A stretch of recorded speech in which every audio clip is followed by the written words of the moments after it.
Because that's what you do. You know, most of your life is mundane. So I had to write a book, right? So it was a book about my life. So they said, you know, just write about your life. So I said, oh, thank you, yeah. Yeah, it turned out to be the greatest comic novel ever written, but when it started, it was supposed to be a memoir, you know, a autobiography. So it makes you think about, well, what is my life? So I started thinking about it, right? So I said, okay, I wake up in the morning and I eat some Count Chocula. And then I watch Sports Center while I'm digesting my Count Chocula. And I phone my friend, Fat Freddy. And I go, hey, you want to eat a cheese sandwich or something around 3 o'clock? I got to wait for my Count Chocula to digest, but how'd that settle with you? He goes, yeah, great. So I get together with him. And on my way, I get some groceries to bring home for later. And then, of course, there's dinner, you know? So most of my life is finding and consuming food. So it doesn't make for a riveting read.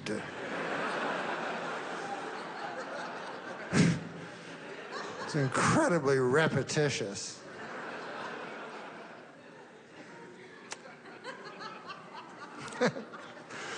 When you're writing, you learn a lot of that. I went to a guy who was a big writer guy. He told me about things I didn't know about. Metaphors. You ever hear of them? He said, you got to use metaphors. I'm like, what's that?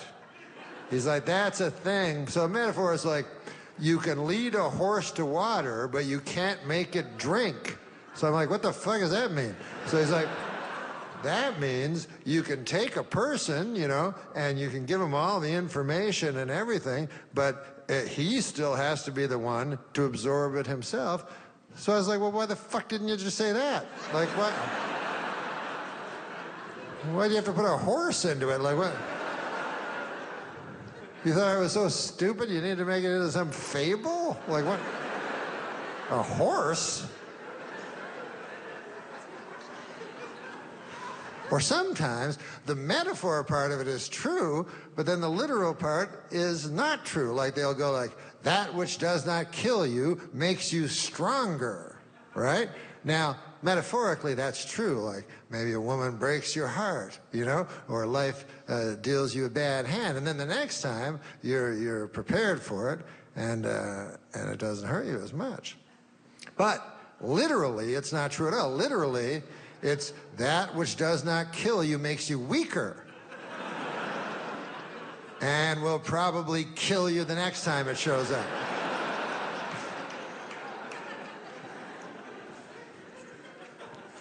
That's why I like, personally, I like the ones where the metaphor is true and the literal part is true. Like, they say, like, beauty is only skin deep. I think that's beautiful because it is, like, you know, really what makes a person attractive is what's inside, their friendship, their conviviality, their goodwill, not this optic trick, you know? And so it has that. But also, literally, it's true, because you could be, you know, the handsomest guy in the world, you know? You'd have, like, this chiseled jaw and beautiful, thick mane of a hair, you know? Large shoulders and narrow waist. You guys horny? Is it just me, or? Giant quads, a perfect body, 6% body fat, you know? But you take that same guy and you skin him.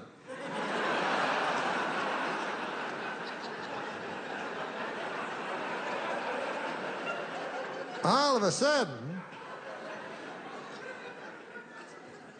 he is not so easy on the eyes.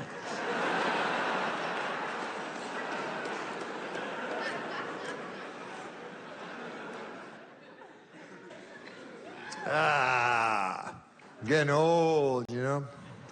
I asked my doctor, this is interesting, because I wondered, you know, I know the first two causes of death, heart disease and cancer, neck and neck, you know, to kill you. So I said to the doctor, I said, what's the third most common cause of death? What is the third? And he said, complications. And I was like, that's like the doctor fucking up. Like, how is that the third? That's the third? You know, you go, hey, Doc, I can't help but noticing my father is dead. And I remember yesterday you said it was a simple operation. And he's like, yeah, we thought it was. It looked simple in the book, I'll tell you that. But you cut open a man, by God, it's all this red stringy stuff and everything. Are you a doctor? You go, no, you wouldn't have. Way too complicated for you. But you worry when you get old, you know? You're concerned, scared. I remember my grandmother, you know, she was like, I think she was like 85 at the time or something. And I looked at her, she was sitting on a chair. I said, hey, Grandma, she had a bruise, right? And I went from her wrist all the way up her arm right to her shoulder. A big bruise, purple, green, and yellow. A third of each. And I said, Grandma, where did you get that bruise? And then my grandmother said, the wind.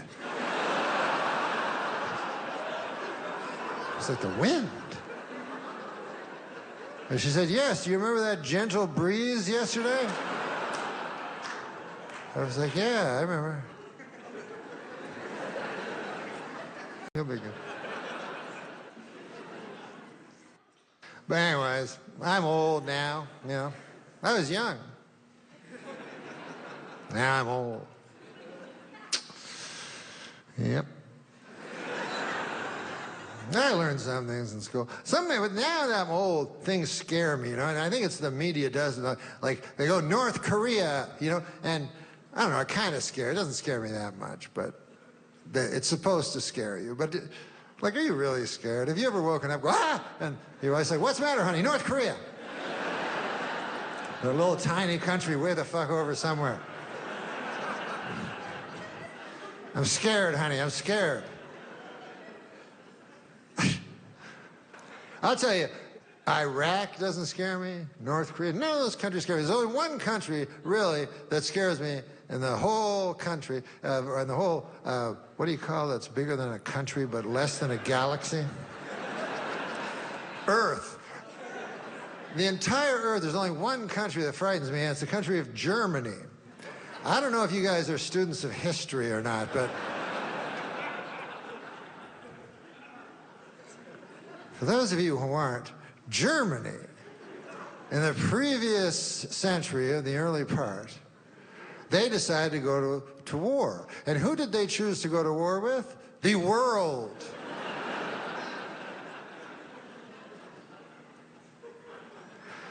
So you think that would last about 5 seconds and the world would fucking win and, you know, that'd be that. But I think it was actually close. And then, I don't know how that worked, but then 30 years pass, and Germany decides to go to war again. And once again, they choose as their foe the world. And now, this time, they really almost win. So at this point, you would think the world would go, okay, Germany, you're fucking not a country anymore. All right? The fuck? You're not a country because you keep going to war with the world. And no one does. What do you think you are, Mars? Think you're Mars or something?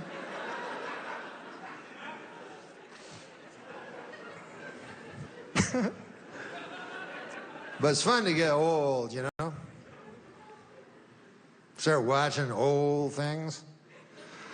You know those commercials that are toward old people? You know, like I was watching, for instance, on MeTV, I was watching The $6 Million Man, right? And he was in Paris, he was jumping over the Arc de Triomphe and everything like that.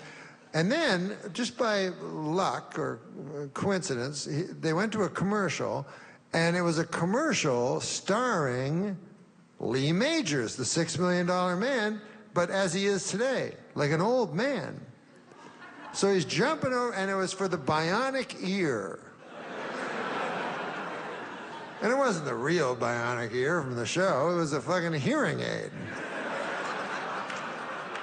So you see him jumping over the Arc de Triomphe, and then it cuts, and then he's in a studio, and he's like, I can't hear too good out of... This one's no good at all. This one's all right. This one may as well not even be an ear. And you go, God damn, you can't help but feel sorry for a man like that. Because, you know, at one time, he got a phone call from his agent, you know? And he probably had all kinds of hope, you know? His answer is, hey, Jerome, my God, I haven't heard from you in 30 years. You got something for me? Well, let me guess. I bet I know what it is. It's that movie I wrote, The Return of the $6 Million Man, starring Ben Stiller. And then I show up as a judge for 2 minutes. Is that the one? No. Well, what is it then? No, not out of this one, nope. Well, that's a hearing aid? Well, how much does something like that pay a fellow? It's funny you say that, Jerome, because when you say it, I realize that's only 1/10 what I used to get from a single episode of, no, I won't stop, sorry. When do they have to know by? Within the hour, huh? Well, I guess then I would say, yes, I'll take that. Jerome, I have to ask you this. Is there any way in the contract that you can put in that I'm sad?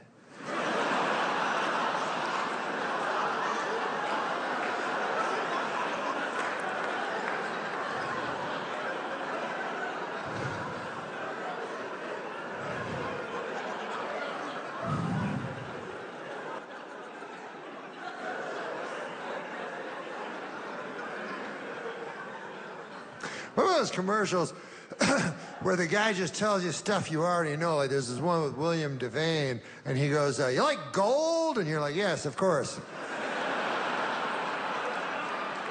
You should buy a big bar of gold and put it in your safe. You go, well, I wish I could. That'd be very nice.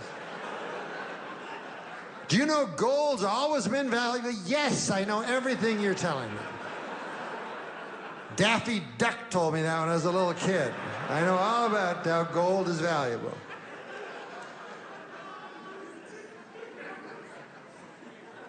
There's one that I don't understand, but it's called reverse mortgage. I never heard of one of these fucking things. And it has a guy on it, and he goes, I'm a guy. And I want to tell you about reverse mortgages. You've probably never heard of them, but y'all know what a mortgage is. That's when you and your loved one, you get together a grub stake, you know, a little bit of money, and by God, you put it down on a piece of land or a house, you know?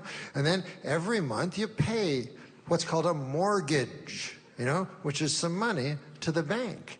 And then 20 years pass, or 30, and you have a big party with your friends, and all your kith and kin come, and you burn the mortgage, and by God, you own a piece of the American dream. Anyways, this is the complete opposite. So, we'd be glad to send you some brochures. It's a picture of you with no shelter.